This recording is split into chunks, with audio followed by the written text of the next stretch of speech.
우리 주일 예배에 오신 여러분을 환영하고 축복합니다. 가정에서 많이 예배 드리고 계신 줄 아는데 하여튼 그렇게 이제 상황이 이렇게 됐습니다. 궁금해하시는 분들 또 염려하셔서 또 괜찮으시냐 전화하시는 분들도 저도 계시고 그랬는데 하여튼 보시면 아시겠지만 저는 일단 괜찮습니다. 괜찮고 저희 아들도 지금 한 3일 정도는 살짝 컨디션이 안 좋았는데 어제부터는 지금 거의 쌩쌩해서 너무 한편은 좋아해요. 이제 학교도 안 가고 지금 그러고 있어서 좋아하는데 별로 아프지 않습니다. 지금 그래서 어제 오늘 더 괜찮은데 하여튼 걱정해 주시고 염려해 주셔서 하여튼 감사합니다. 근데 그럼에도 또 다른 분들 얘기를 하시더라고요. 잠복기도 있고 또 어떤 권사님들은 본인들도 근데 이제 며칠 후에 또 나오니 그런 얘기를 하고 그러셔갖고 또 이제 염려도 하시고 걱정도 많이들 하시는 것 같아서 일단 저기 예배 설교할 때도 또 몇 분 계시니까 마스크 쓰고 이렇게 오늘은 예배 드리도록 하겠습니다.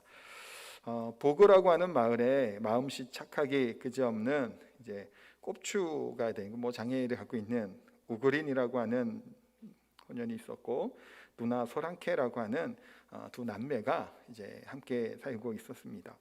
아버지가 누구인지는 알지 못하고 어머니도 중증 알코올 중독자였기 때문에 누나인 소랑케가 이제 굳은 일을 다 마다하지 않고 동생을 돌보면서 이제 키웠다고 합니다.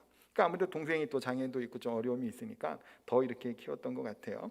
그런데 이 누나가 하루는 누명을 쓰게 된 겁니다. 도둑질을 하지 않았는데 도둑질을 했다라고 하는 누명을 쓰고 이제 감옥에 갔다가 이제 나오게 됩니다.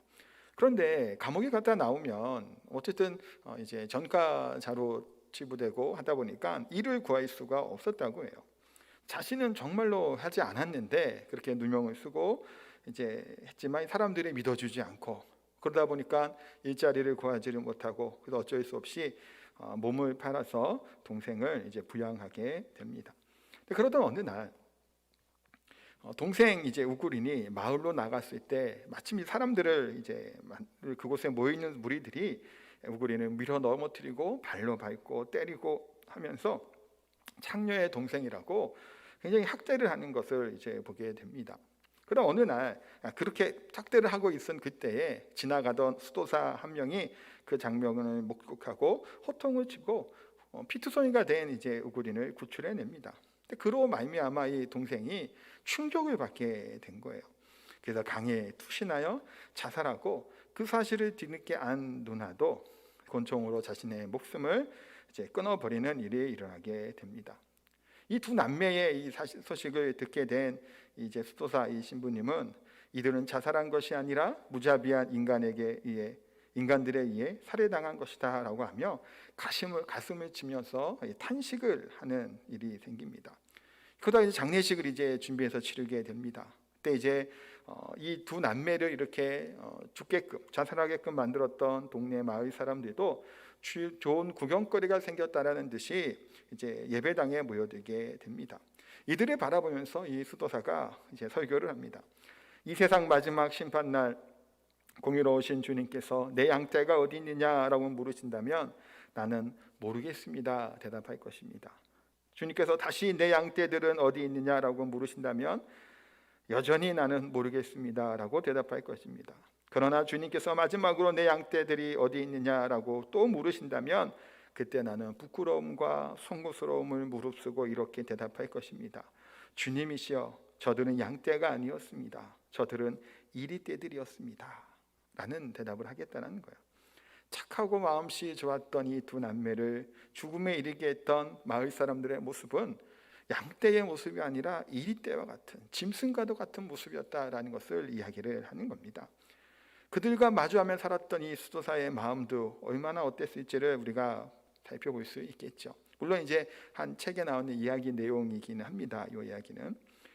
근데 이 마을 사람들만이 늑대 같은 짐승 같은 사람이겠냐라는 거예요. 이들만이 악한 사람이냐, 그들만이 그런 탐욕스러운 사람이냐라고 얘기할 수 있다고 물음을 한다면 어떤가요? 보통 우리가 TV나 뉴스에 보면 이렇게 뻔뻔한 사람들, 또 악한 사람들의 행위들을 보면 이런 얘기를 하죠. 어쩌면 저럴 수가 있을까? 어떻게 이렇게 뻔뻔할 수가 있을까라는 생각을 합니다. 그럼 과연 나는 어떠한가라는 거예요. 우리 인간의 그런 악함은, 죄성은 어디로부터 시작을 하나요? 아담으로부터 시작을 하죠. 아담이 선악과를 따먹고 타락한 이후에, 그 이후에 어떻게 되나요? 죄의 결과가 얼마나 참혹한지가 우리의 성경에 나와 있는 인류의 역사를 통해 발견하게 됩니다. 가인과 아벨이라고 두 명의 자식을 낳죠. 근데 그 형이었던 가인이 동생 아벨을 돌로 쳐서 죽입니다.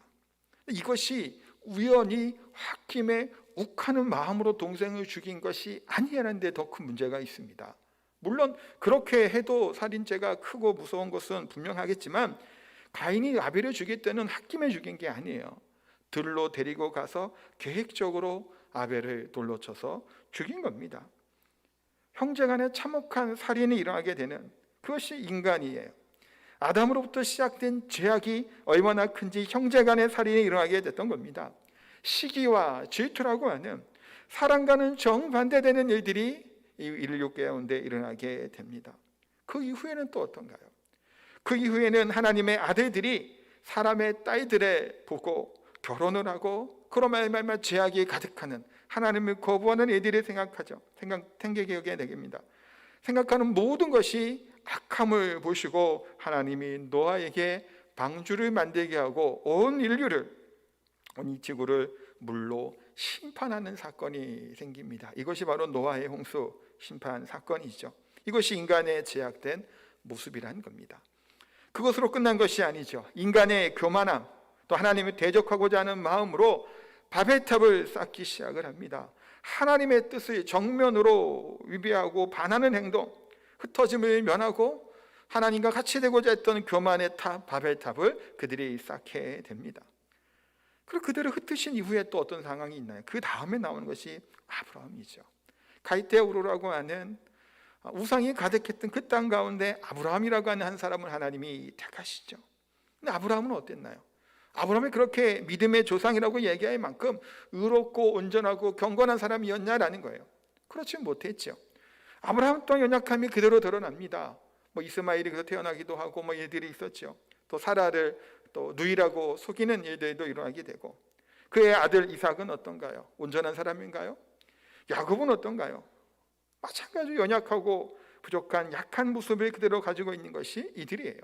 이 믿음의 족장들 뿐만이 아니라 모세나 기드온이나 다윗이나 수많은 믿음의 사람이라고 하는 사람들 또한 온전하고 완전한 사람은 아무도 없었다라는 겁니다. 악함이 가득하고 이기적인 마음이 너무나도 많았던 것이 인간의 모습과 인간의 실체라는 거예요. 스스로 감추고 의로운 척하죠. 그러나 의로운 척한다고 할지라도 그 인간의 타락 이후에 가능성이 없는 우리 인간은 어떠한 존재라는 걸까요? 전적 타락한 존재라는 겁니다. 이것이 이 세상에 살아가는 모든 인간의 모습이에요. 도대체 성경에 나타난 인간 중 짐승과도 같은, 또 인간같이 아니하는 사람이 누가 있겠냐라는 거예요. 그런데 이와 같은 이 인간들, 우리들을 향해서 오늘 본문은 뭐라고 말씀하고 있나요? 16절 말씀을 우리 같이 한번 다시 읽어보도록 하겠습니다. 하나님이 세상을 이처럼 사랑하사 독생자를 주셨으니. 너무나 잘 알고 있는 말씀이죠. 우리를 향해 하나님이 세상을 이처럼 사랑하사라고 말씀합니다. 이 3장 16절 말씀은 신비 중의 신비죠. 하나님의 신비예요. 제게서 친구 딸 이름이 하비예요. 하비. 하나님의 비밀. 이 신비로운 비밀이라고 해서 하비라는 이름을 짓기도 합니다. 그 알 수 없는, 우리가 측량하기도 어려운 것이 이 하나님의 사랑이죠. 또 3장 16절 말씀은 그리스도인이 참 많이 좋아하는 성경 구절이기도 합니다. 이 3장 16절은 복음에 관한 가장 핵심적인 중요한 내용을 표현하고 있기 때문에 복음서 중에 복음이라고 얘기하고 작은 복음이다라고까지 이야기를 합니다. 또한 구약, 신약 성경 전체를 대표할 수 있는 요절이고 복음의 진수, 그것이 바로 요한복음 3장 16절이라고 보통 이야기를 합니다. 실제로 맞죠. 그래서 글도 없고 또 오지에 가는 선교사님들도 그들의 말을 배우고 이제 글을 만들어서 성경을 번역할 준비가 되면 가장 먼저 하는 말씀이 창세기 1장을 번역해서 알려주는 것이 아니라 요한복음 3장 16절 말씀을 번역해서 알려주기도 한다라고 하는 말들도 있습니다. 그처럼 이 3장 16절 이 요한복음은 가장 중요한 하나님의 그 성경의 핵심적인 것이 나오는 게 바로 3장 16절이죠. 그래서 우리 어린 자녀들이 교회 학교에서 이제 배우게 되고 외우게 되는 말씀 중에 하나도 바로 요한복음 3장 16절이에요. 저도 이제 어릴 때 교회 다니고 할 때 외웠던 말씀이기도 합니다. 노래로 먼저 불렀던 것 같은데 노래들 아시죠? 하나님이 세상을 이처럼, 이것도 손가락이에요. 하나님이 세상을 이처럼 사랑하사 독생자를 주셨어요. 이렇게 해갖고 누구든지 예수 믿으면 멸망하지 않고 영생을 얻으리로다. 요한복음 3장 16절. 많이 나오시면 같이 좀 부르고 싶어서 이렇게 해놨는데, 하여튼 이게 우리가 너무나 잘 알고 있는 성경 말씀이기도 하고 또 외우기도 하고 노래도 부르기도 합니다. 성경의 중에 아주 핵심이죠. 하나님께서 세상을 이처럼 사랑하셨다라고 하는 말씀, 이것은 얼마나 놀라운 하나님의 사랑의 모습인가를 우리가 보게 됩니다.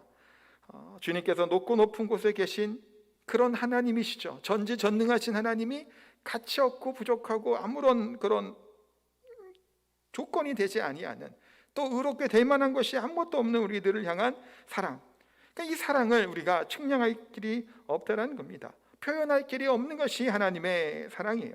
그래서 성경에서는 내가 너희를 사랑한다라고 하는 말들이 참 많이 나옵니다. 많이 나오는데 그런 것들 중에 하나가 뭐가 있냐면 예레미야 31장 3절에 보니까 이렇게 말씀합니다. 같이 한번 읽겠습니다. 옛적에 여호와께서 나에게 나타나사 내가 영원한 사랑으로 너를 사랑하기에 인자함으로 너를 이끌었다 하였노라. 예레미야 말씀을 통해 주시는 하나님의 사랑이 뭔가요? 영원한 사랑을 이야기를 합니다. 영원한 사랑, 한이 없고 끝이 없는 사랑이 바로 하나님의 사랑이다라고 분명히 말씀하고 있죠. 우리를 그렇게 사랑하신다라는 겁니다. 또 요한복음 13장 1절에도 이런 말씀이 있습니다. 이것도 같이 한번 읽겠습니다. 유월절 전에 예수께서 자기가 세상을 떠나 아버지께로 돌아가실 때가 이른 줄 아시고 세상에 있는 자기 사람들을 사랑하시되 끝까지 사랑하시니라. 어떻게 사랑하신다고요? 끝까지 사랑하신다라는 겁니다. 이 얘기는 중간에 하나님이 택하신 우리 백성들을 포기하지 아니하시는 거예요. 그냥 내버려 두지 않고 고와 같이 두지 아니한다라고 말씀하죠. 그냥 방치되지 않습니다. 하나님은 사랑하시는 이 우리들을 끝까지 책임져 주시겠다라고 말씀해요. 택한 하나님의 백성을 절대로 포기하지 아니하시는 분이시다라고 분명히 말씀합니다. 그래서 하나님의 사랑은, 하나님의 이 성경은 어떤 분의 이제 연합편지다라고까지 이야기를 해요. 하나님의 사랑의 고백들이, 하나님의 우리를 향한 사랑의 마음들이 곳곳에 드러나게 된다라고 말씀을 하죠. 우리 같은 경우는 장로교죠. 장로교 같은 경우는 이제 몇 가지 중요한 교리들이 있는데 그 중에 하나가 예정론이라고 하는 교리가 있습니다. 제가 몇 년 전에 이제 에베소서 말씀 이렇게 쭉 할 때 이제 그 관련된 설교도 좀 했던 기억이 나는데, 하나님이 태초 전부터 우리를 예정하셨다라고 말씀하죠. 그래서 거기에 근거로 되는 구절 중에 하나가 내가 야곱을 사랑하고 에서를 미워한다 하지 아니하느냐라고 하는 말씀이에요. 하나님은 야곱을 사랑하셨다. 야곱이 이스라엘이죠. 택한 백성들, 우리로 이어지는 거예요. 에서를 미워했다라는 얘기를 해요. 그것을 볼 때 이런 얘기를 합니다. 어떻게 하나님은 사랑이시라고 하면서 누구를 택하지도 않으시고 버리시고 뭐 미워한다는 표현을 할 수 있냐라고 이제 물어보는 사람들, 또 그 의문을 갖는 사람들이 참 많습니다. 어떤가요? 그 내용이 내가 야곱을 사랑하고 에서를 미워한다지 아니하였냐고 하는 말이, 야곱은 에서를 미워한다고 하는 말이 그 중심이 있는 걸까요? 아니에요. 뭘 얘기하고 싶은 걸까요? 성경 하나님은 내가 야곱을, 너를 얼마나 사랑하느냐라고 하는 얘기를 하는 거예요. 우리가 누구를 사랑한다고 얘기할 때 어떤 얘기를 하나요? 얼마큼 사랑한다고 얘기하나요? 이 세상 누구보다도 내가 너를 사랑한다고 얘기를 하죠. 어떠한 존재보다도 내가 너를 사랑한다고 얘기를 해요. 보통 비교하면서 사랑을 고백을 합니다. 저 또한 집에서 제 딸아이와 이제 같이 이런 얘기들을 하면서 이렇게 그런 말을 해요. 아빠는 나를 얼마나 사랑하냐고, 1000만 배 사랑하냐고 얘기해요. 1000만이 제일 큰다고 생각을 해서. 더 큰 게 있어. 그러면 또 그 얘기도 하고 막 그러는데 이게 뭔가요? 비교하는 거죠. 그러면 제 딸아이에게 제가 얘기해요. 너를 가장 사랑하는, 이 땅에서 가장 사랑하는 사람은 누구지? 그러면 아빠 그래요. 그렇다고 그러면서 내가 너를 그렇게 사랑한다고 얘기를 합니다. 그 얘기는 뭘까요? 이 세상 누구보다도라고 하는 비교를 가지고 내가 너를 사랑한다고 하는 말을 하는 겁니다.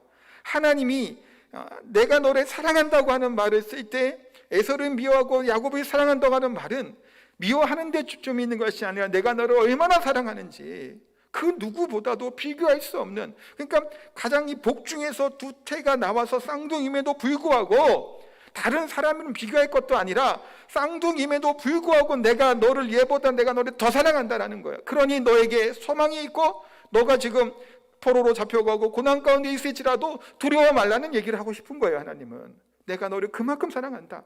이것이 하나님의 사랑의 표현이죠. 그러니까 어찌 보면 예정이라고 하는 그것도 하나님의 사랑의 표현 중에 하나라고 저는 이제 생각을 합니다. 그러니까 하나님의 사랑은 이렇게 끝까지 사랑하시는, 포기하지 아니하시는 하나님의 사랑을 얘기하고 있습니다. 그러니까 바벨론 포로로 잡혀갔던 이들을 향해서도 하나님은 멈추지 않죠. 하나님의 사랑과 하나님의 일들을 끊임없이 택하신 백성을 사랑하셔서 끝까지 사랑하심으로 그들을 인도하여 내시는 것이 우리 하나님이라는 겁니다.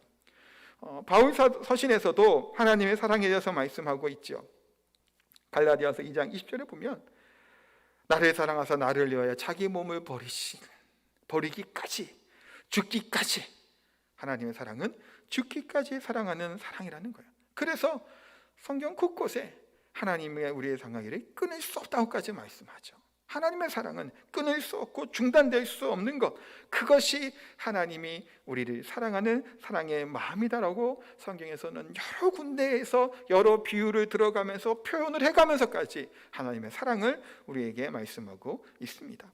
그런데 여러분, 하나님이 그토록 사랑한 이 세상은 다시금 생각해 보죠. 어떤 세상인가요? 제가 이제 아까 그 성경에 있는 인물들 아담부터 몇몇 사람들을 짧게 얘기했지만 주변의 현실의 우리들의 모습은 더하죠. 사실은 사건 사고의 뉴스가 참 많이 나옵니다. 폐륜적인 자녀에 대한 얘기는 뭐 원래부터 많이 있었지만 비정한 부모에 대한 이야기 뉴스도 지금 참 많이 나오고 있는 시점입니다. 지난 뭐 다른 지역 얘기할 것도 없어요. 제주도에 지난 1월에 이제 2달 전이죠. 그때 이제 기사가 났던 내용이 있습니다. 세상에 태어난 지 3일 된 아들을 산후조리원에 버려둔, 그리고 8개월이나 잠적한 비정한 부모에 대한 이야기가 사건이 있었어요. 그 부모들은 당연히 구속이 됐죠. 문제가 뭘까요? 그러다 보니까 아이가 태어났는데 부모가 뭘 해야 되나요? 출생신고를 해야 되죠. 출생신고가 안 돼 있는 거예요. 출생신고가 안 돼 있으니까 건강검진이나 아동수당 등 아이가 필수적으로 받아야 되는 것들을 받지를 못하는 상황 가운데 처하게 된 겁니다. 그러니까 태어난 아이가 있는데 법적으로는 태어나지 않은 상태에 돼 있는 그 상태가 됐던 거예요. 그래서 제주지검에서 뭐 가사소송을 지원하기도 했다라고 하면서 이제 그런 것들을 이제 그 호적을 하고든가 이렇게 등록할 수 있도록 그 그걸 이제 소송을 이제 지원하기도 하고 뭐 이제 했다는 이제 기사를 봤습니다. 이런 사건들, 부모가 자식을 이렇게 버려두고 방치하고 이렇게 나몰라라 하는 일들이 지금 현재 나타나는 일들이죠. 그것이 뭐 이런 거 한두 건만이 아니에요. 자신의 이익과 탐욕을 위해서 다른 사람의 인생을 망가뜨리거나 그들을 정말 비참하게 만드는 일도 주저하지 않는 것이 지금 시대라는 생각을 해보게 됩니다. 얼마 전에 한문철 TV라고 제가 지난번에도 한번 이제 얘기했는데 교통 이제 사고 관련된 뭐 얘기하는 그 유튜브 채널인데 여기에 참 정말 희한한 이런 일도 있나 싶은 일들이 나온 것을 봤습니다. 대리운전을 하는 분이 폭행을 당한 거예요. 그런데 그 부부가 이제 그 대리운전하는 사람이 폭행을 했는데 오히려 경찰이 오니까 이 사람이 자신들을 뭐 폭행했다 하면서 억울한 누명을 막 씌우는 거예요. 그런데 이 대리운전하는 분이 몸에 바디캠을 달고 있었던 거예요. 그러니까 이 사람들은 아무도 보는 사람이 없는 줄 알고 또 이 아내겠죠, 여자가 먼저 이제 남자가 시비했다가 막 폭언을 하다가 막 때리고 한 거예요, 발차고. 또 여자도 막 달려들어서 막 때리고 하는 거예요. 경찰에 막 신고하니까 이 여자가 어떻게 했냐면 자기 머리를 차에다가 막 들이받고 이 주차장 거기에다가 막 들이맞는 거예요. CCTV 없다고. 그러면서 경찰이 오니까 무슨 소리를 했을까요? 자신대로 오히려 밀치고 해갖고 차가 망가졌다. 여기 상처 보라고. 그 얘기를 막 하는 거예요. 본인이 자해해놓고선 그 증거를 만든 거예요. CCTV 없다고 그 안보인 쪽에서. 그런데 이 대리운전하는 분은 몸에 바디캠을 달고 있었던 거예요. 그것을 그대로 촬영이 된 겁니다. 이 촬영이 되지 않았다면 얼마나 억울한 일을 당했을까요? 어떻게 뻔뻔스러운 그런 모습이죠. 스스로 자해를 하고 이렇게 맞았다고 얘기를 하고 본인들이 그렇게 가해를 하고 그렇게 폭언을 하고 대리운전한다고 굉장히 무시하는 말도 성치 않더라고요. 그렇게 하면서 오히려 반대로 본인들이 피해자인 것처럼 하는 이런 뻔뻔스러운 모습들, 추악한 모습들이 지금 너무나 많다는 겁니다. 물론 미담도 있고 또 선한 모습도 있기도 하겠지만 지금 이 세상은 빛과 같이 희망을 바라보며 살지 못할 만한 환경이 너무나 많은 것이 지금 이 시대라는 겁니다. 그런데 하나님께서는 이 세상을 사랑하신다라고 말씀하죠. 이런 악하고 추악한 이 세상을 나를 사랑하셔서 뭐 하신 건가요? 독생자를 주셨다라는 거예요. 16절에 주셨다라고 말씀하죠.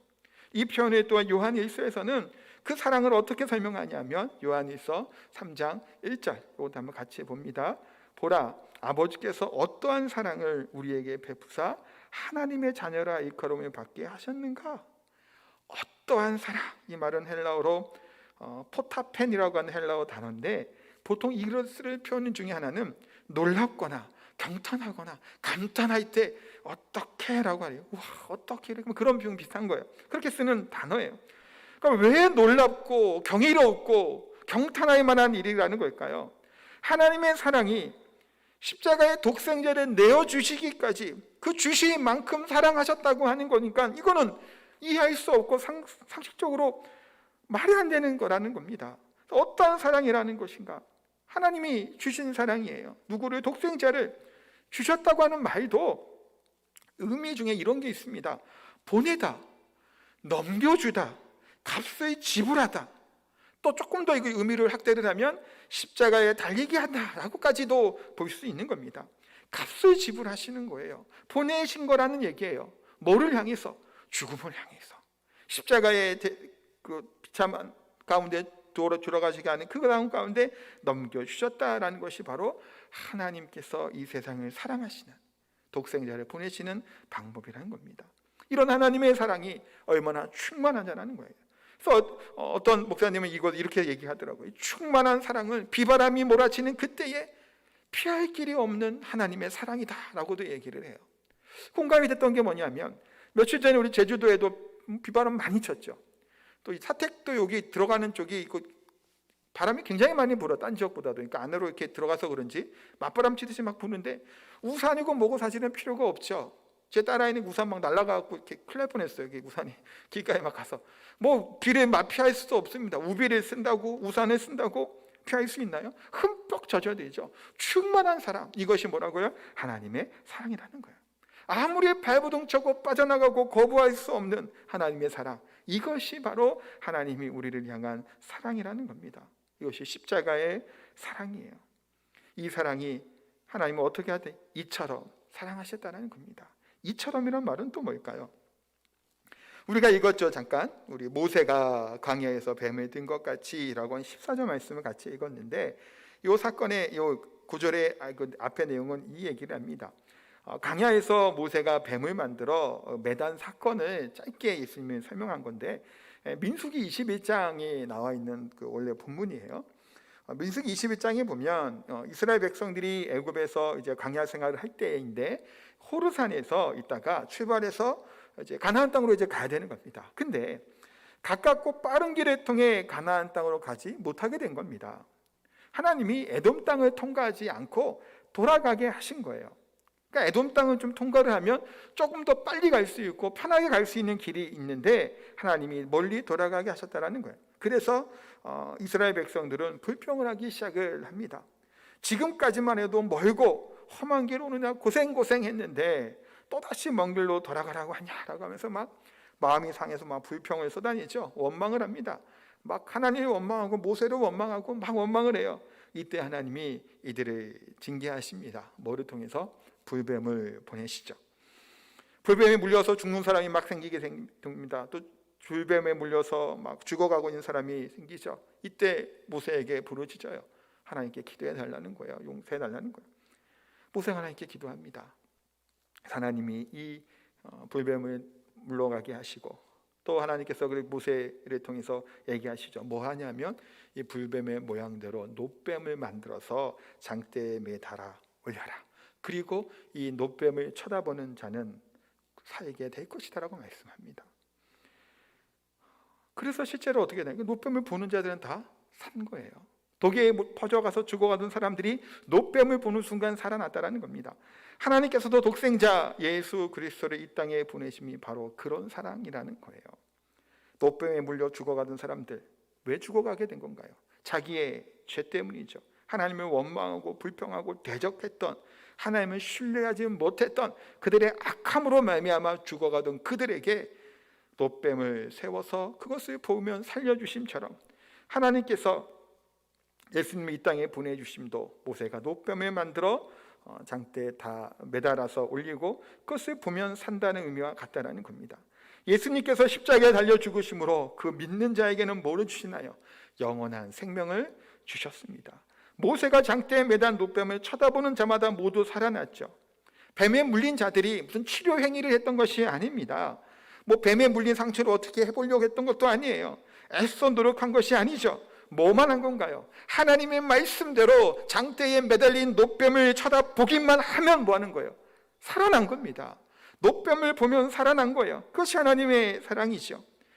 하나님은 전 우주에 창조하시는 창조주 하나님이시죠. 가장 권세 있는 우리 하나님, 우리 예수님도 마찬가지죠. 하늘과 땅의 모든 권세를 가지신 분. 그래서 하늘에 있는 자들이나 땅 하에 있는 자들이나 땅 아래에 있는 자, 그 모두가 예수님의 발 앞에 경배해야 될 그 존귀하신 분이 바로 우리 예수님이시라는 겁니다. 근데 그분이 우리를 사랑하셔서 이와 같이 십자가에 달려 죽으셨다라고, 내가 이렇게 죽을 것이다라고 오늘 요한복음 3장에 말씀하고 있습니다. 이런 엄청난 사건, 그 일들을 우리가 겪고 그 들음에도 불구하고 무덤덤하고 별로 감동을 못 받는 경우가 너무나 많다는 겁니다. 왜 그럴까요? 내가 그만한 죄인이라는 사실을 깨닫지 못하기 때문이에요. 내가 자격이 없는 자라는 사실을 자각하지 못하기 때문에, 잘 모르기 때문에 이 감격이 없다라는 것을 보게 됩니다. 그런 자격이 없고 자각하지도 못하는 우리들을 향해서 예수님은 뭐라고 말씀하시나요? 나는 선한 목자라. 내가 너를 위하여 생명을 버리노라. 나는 선한 목자라고 지금도 변함없이 말씀하시는 것이 바로 하나님의 사랑, 우리 예수님의 사랑인 줄 믿습니다. 이 십자가의 사랑 얼마나 우리가 느끼고 감사하며 살아가고 있습니까? 우리 기독교가 단순히 추상적인, 뭐 철학적인, 무슨 사상적인 그런 종교가 아니라는 거예요. 구체적이죠. 예수님의 사랑, 하나님의 사랑, 이것은 십자가에 죽기까지 사랑하시는 사랑이에요. 지성이나 논리로 설명할 수 없는 것이 하나님의 사랑이라는 겁니다. 그냥 대충 넘어길 만한 일이 아니라는 거예요. 충격적인 사건이에요. 하나님의 사랑의 얘기는. 왜 그런가요? 온 우주 만물을 창조하신 창조주가 본인의 아들의 십자가에 매 달리기까지 하는 사랑인데, 이것이 충격적이지 않나요? 이 파급력 있는 이 사건, 그것이 십자가 사건, 하나님이 세상을 이처럼 사랑하사라고 하는 사랑의 내용이라는 겁니다. 이것은 우리의 머리로 교리를 공부하고 이해하고 하는 그런 문제가 아니죠. 진짜 사랑, 측량할 수 없는 사랑, 그 사랑이 참된 사랑을 경험한 자들은 그 사랑 안에 우리가 녹아지게 되는 겁니다. 지친 영혼에게, 또 공허한 인생들에게 찾아오시는 하나님의 측량할 수 없는 사랑이 바로 이 하나님의 세상을 사랑하신다는 하나님의 사랑이라는 겁니다. 이어령 교수님이라는 분 혹시 아시나요? 한국의 대표적인 지성으로 통하는 분이죠. 지난 2월에 소천하셨는데, 이분이 노태우 정부 때 초대 문화부 장관을 지내기도 했던 분이고, 회심한 이후에 지성에서 영성으로라고 하는 책을 쓰시고서 굉장히 좀 많은 그리스도인들이 많이 읽었던 책입니다. 책 표지에 이런 글귀가 있습니다. 사랑하는 내 딸아, 너의 기도가 높은 문지방을 넘게 했다라고 하는 이제 글귀가 있어요. 이 이어령 교수님은 2007년에 이제 기독교로 이제 예수님을 믿고 세례를 받았는데 그때 당시에 많은 사람들이 충격을 받았다고 합니다. 김승옥 교수와 함께 기독교를 전환한 대표적인 한국의 무신론자 지식인이기 때문이에요. 이런 교수는 원래 무신론자였죠. 그래서 1970년대에는 기독교계 쪽 사람들과 논쟁을 벌인 적도 있습니다. 물론 무신론 편에 서서 그런 논쟁을 벌였고 그렇게 이제 그걸 한 거예요. 근데 이것이 본인이 있던 무신론자였던 자신이 노선을 바꾸죠. 신앙인이 되고 믿음의 사람이 됐던 겁니다. 그래서 이제 그 계기가 뭐냐라고 하는 이런저런 말들도 사실은 있어요. 근데 이제 그 중에 하나는 가장 큰 계기는 딸인 이민아 목사님과 관련이 있습니다. 이 이민아 목사라고 하는 분은 미국에서 검사 생활도 하셨던 분인데 이제 목회자가 됐죠. 그래서 지성에서 영성이라는 책에 이제 보게 되면 거기에 대한 자세한 설명이 되어 있는데 먼저는 이런 일이 있었다고 해요. 교토에서 생활하다가 좀 고독함과 이제 외로움을 이분이 이제 느끼게 됐다는 거예요. 굉장히 이제 인문학자였고 이성적인 지성인이었죠. 근데 그렇게 고독하고 외로운 가운데 있을 때 뭐 신에 대한 뭐 이해로 좀 이어지게 되는 사건이 먼저 있었다고 하고 그 이후에 하와이에 살던 이민아 목사의 딸이 실명 위기에 이제 처하게 됩니다. 뭐 망막발이라고 해서 이제 신경으로 되는 거 있죠. 그렇게 됐다가 치유되는 사건이 일어나게 됐던 거예요. 그러면서 기독교를 믿기로 결심하고 이제 이분이 따님이 이제 암으로 투병을 해요. 그러니까 이제 딸을 위해서 뭐 조금 더 마음을 열었던 것도 분명히 있죠. 그 이후로 종교를 주제로 한 강연도 하고 인터뷰도 하고 또 제가 기억하기로는 이제 백중현 기념교 이재철 목사님과 함께 뭐 지성과 영성이었던가 그 주제 강연으로 기념관에서 이제 강연했던 것도 저도 이제 또 보고 했던 거 기억이 나는데 이분이 이게 소천하실 때 30분 정도 허공을 이렇게 바라보고 계셨대요. 그 유족들이 얘기해. 그러면서 황홀한 듯한 표정으로 하늘을 이렇게 바라보고 계시다가 가벼운 숨을 쉬고 소천하셨다고 합니다. 생전에 이분이 바랬던 것이 평안한 죽음이었다고 하는데 이렇게 평안하게 이 땅을 떠나게 됐다고 이제 유족들이 얘기를 합니다. 평안하게 갈 수 있는 이유가 지성이 있었기 때문일까요? 아니죠. 지성으로 채워줄 수 없는 예수 그리스도를 만남으로 그 사랑을 깊이 깨닫게 되어 황홀한 가운데 기쁨으로 이 땅을 떠날 수 있었던 것을 봅니다. 손주들과의 통화에서도 빠이빠이 외치고 행복하게 정리하고 마무리했던 이제 그 돌아가시기 전의 모습들을 이야기를 합니다. 그만큼 인문학자였고 인본주의자였던 분이 예수 그리스도를 만남으로 말미암아 그 사랑을 깨달음으로 말미암아 그의 노년의 인생 70대가 됐을 때 70에 이제 예수님을 믿게 됐거든요. 그런 삶이 변하게 되고 자신의 그런 것들에 대한 것을 책으로 쓰고 시를 쓰면서 하나님의 사랑에 대해서 했던 정말 귀한 분이셨던 것을 보게 됩니다. 사랑하는 성도 여러분, 십자가에 대한 우리들의 하나님의 십자가는 하나님이 우리를 얼마나 사랑한지에 대한 사랑의 그런 모습이죠. 성경 곳곳에 나와 있는 하나님이 내가 너를 얼마나 사랑하냐라고 하는 것이 너무나도 많이 나와 있습니다.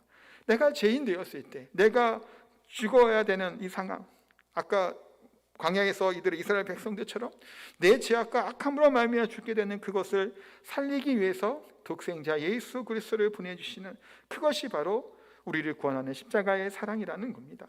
우리는 아직도 이 세상의 지성으로 힘으로 능력으로 우리가 무엇인가를 이룰 수 있다고 생각하는 분은 아무도 없을 줄 압니다.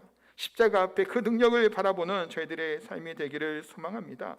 자기를 죽이기까지 희생하시면서까지 사랑하시는 것, 그 사랑이 얼마나 값지고 크냐라는 거예요. 한 알의 밀이 땅에 떨어져 썩을 때 열매를 맺는다고 하는 말씀처럼 예수님은 본인이 그렇게 밀알이 되셔서 십자가에서 돌아가셨다라는 겁니다. 예수님의 십자가에 돌아가시기 그때 가상칠언에서 이런 말씀을 하시죠. 하나님 아버지여 저들의 죄를 용서하여 주옵소서. 저들은 자기가 하는 일이 무엇인지 알지 못하나이다 라고 말씀하며 숨을 거두시기도 했습니다. 용서하시고 사랑하시고 위에 십자가에 돌아가신 그것이 바로 하나님이 세상을 이처럼 사랑하셨다라고 하는 십자가의 사랑, 은혜의 사랑인 줄 믿습니다. 사순절을 보내는 이때에 이 하나님의 사랑을, 십자가를 바라보고 그 은혜 가운데 살아갈 수 있는 저 우리 성도님 다 되시기를 예수님의 이름으로 축복하고 기도합니다.